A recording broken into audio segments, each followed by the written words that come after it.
Magandang hapon sa inyong lahat mga kaibigan. Ayun guys, at malapit-lapit na rin tayo magpapa-harvest dito sa ating tinanim na mais. Ayan, isang buwan pa siguro bago natin ipa-harvest to. Ayun nga, at pupuntahan natin si Habagat kung kumusta na siya. Ayan mais natin guys. Siyempre yung mga mangga natin may mga bulaklak na rin pala to. Saan kayo pupunta? Shh, shh. Shh. Ayan, talon ng talon. Nananakbo na itong dalawa. Ayan yung bulaklak oh.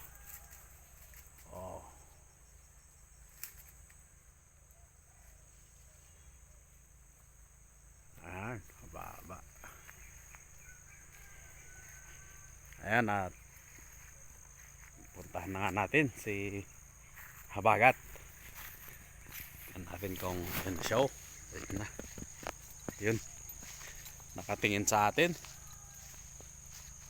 Tingnan natin kung siya ay tunay na maamo na o mailap pa ba.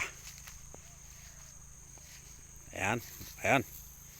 Parang sumasalubong siya. Ayan sumasalubong na siya oh.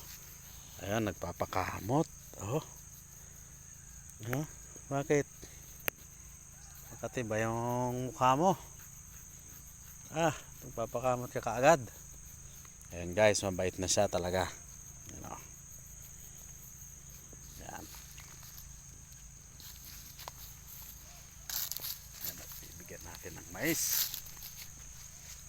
Mais na natumba.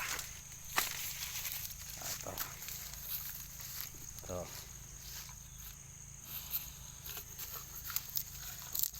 Kain niya yan guys. Yan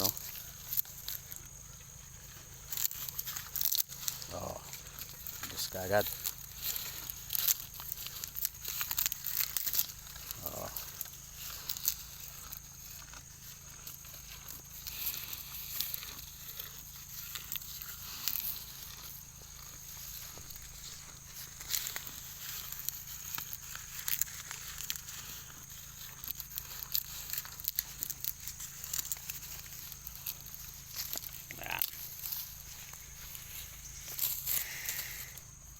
Guys, nahulog na yung mga yung mga garapata na maliliit, pati yung malaki dahil dun sa ivermectin na itinurok natin sa kanya. Ayan wala na dati nakasabit lang dyan sa lambiin niya na yan yung mga kuto, pero ngayon wala na. Ayan. Yan ang kagandahan guys ng ivermectin, at yung kuto ay kusang nahuhulog. Ayan na siya ngayon bait na. So ayan, puntahan nga natin yung ating mga alaga doon.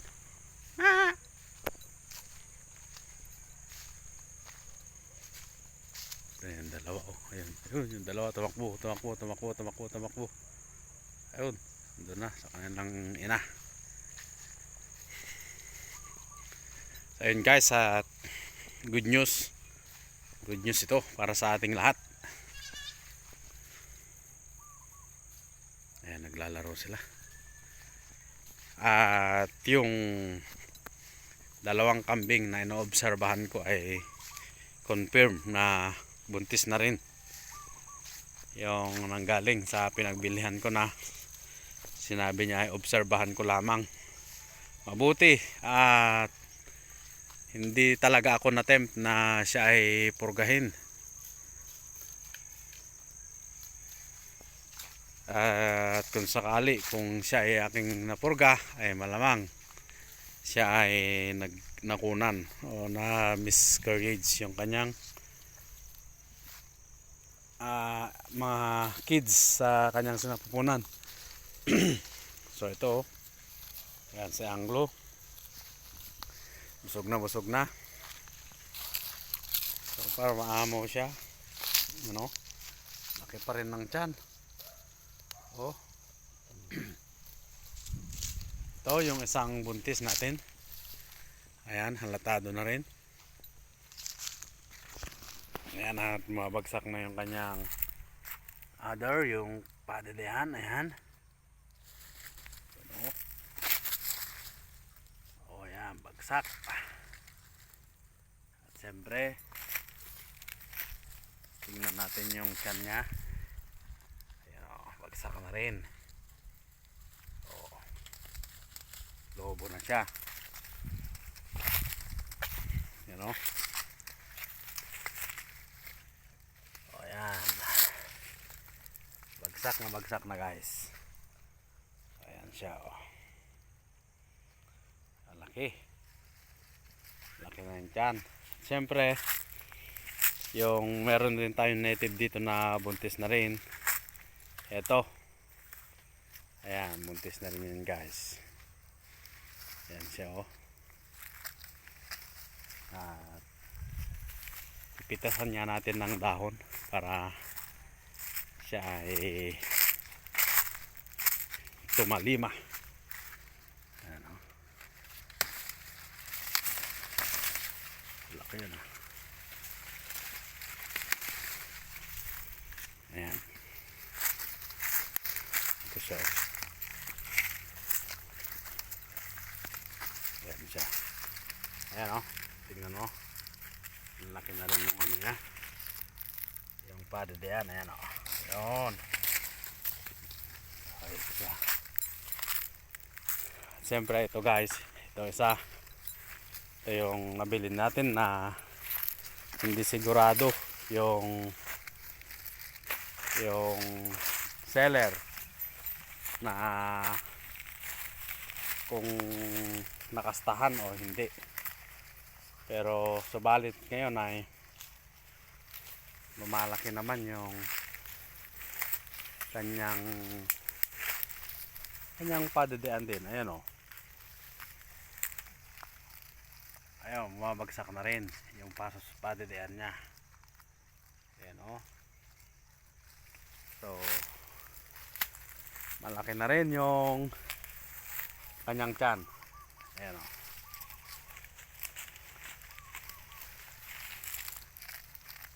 Ayan, yung kanyang tiyan bagsak.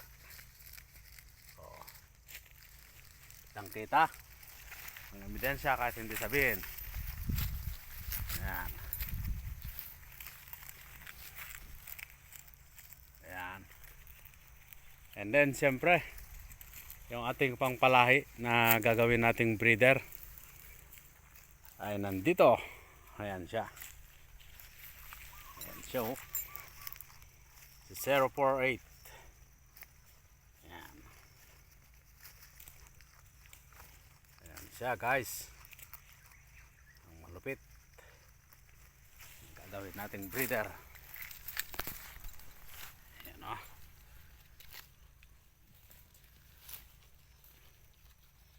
Matakaw. At yung kanyang paa ay sinabit-sabit pa niya. Alisin natin mamaya yung pagkasabit ng kanyang paa. Yan siya.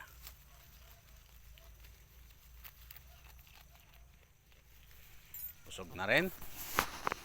Laki na rin yung kanyang katawan, ay kanyang tiyan.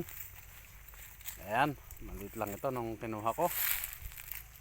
Halos kawalay lang yata. Ay, at di ko pa siya nagamit. So after 5 months pa siguro bago ko magamit, or 6 months, dahil wala pang senyales na sumasampa o kahit man lang niya kalahigin yung likod ng kanyang mga kasamang kambing dito ay wala. Di man lang niya makalahig dahil nga bata pa siya.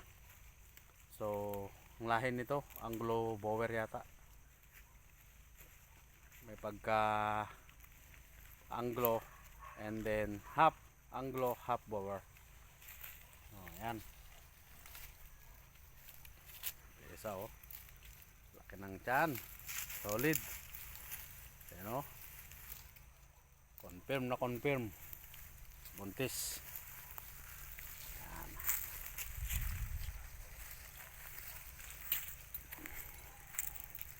Ayan sila So yung stock natin dito ay nasa 7 na, plus baka umanak ng tigda dalawa itong tatlo. So ayan, magiging 13.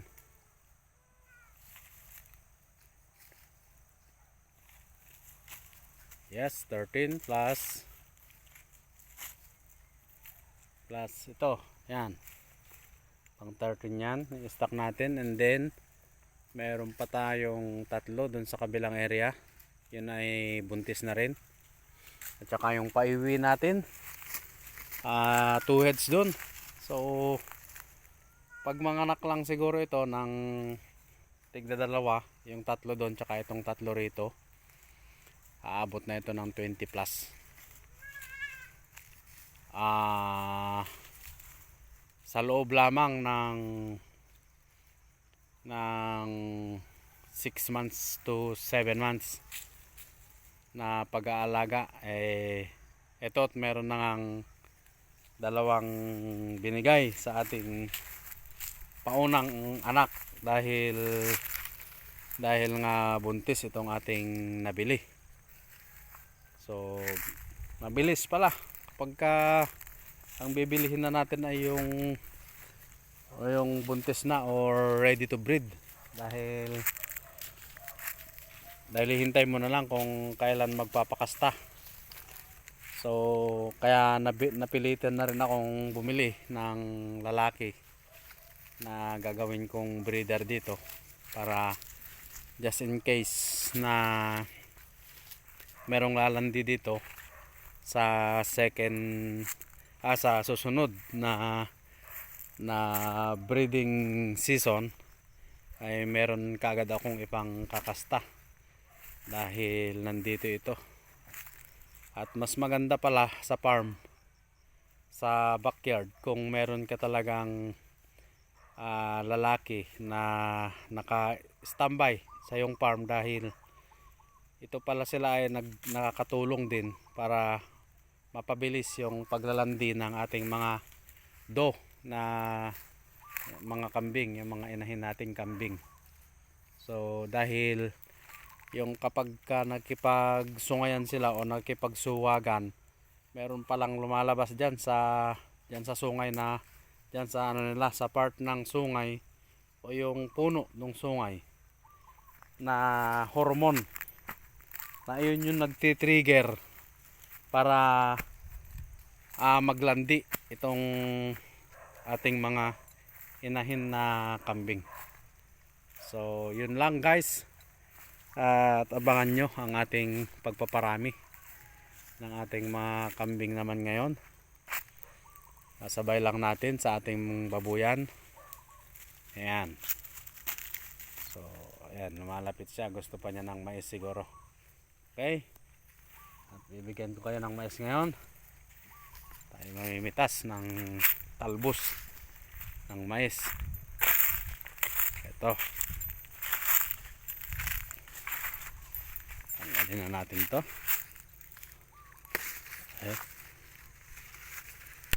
Ayan, tanggal saka dalawa.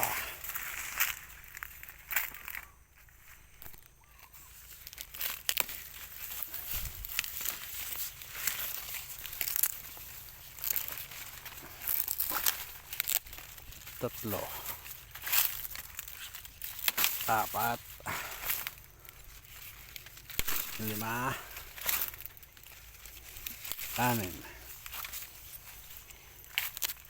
7.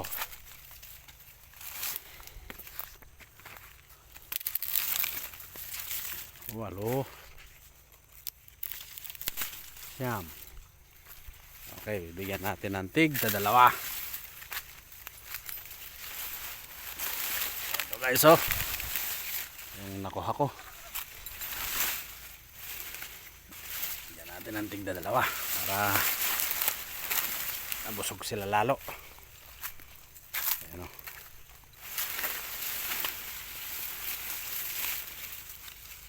Nandiyan ka.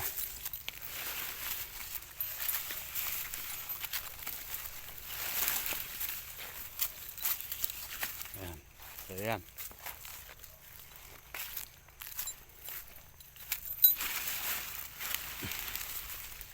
Ano naman. Ayan ka. Tapos pa tayo ng isa. Kulang. Ayan.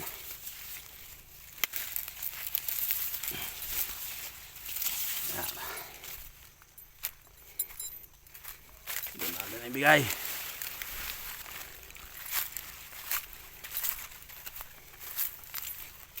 Ayan, o.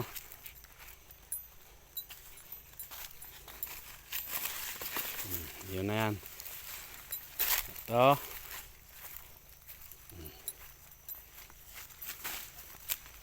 Ayan guys, kain sila. Oh. Kain.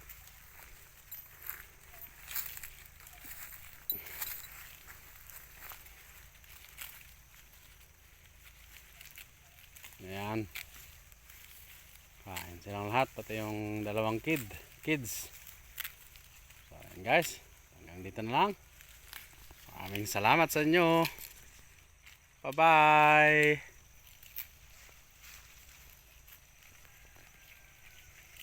Yan, may tanim akong napiyar dyan.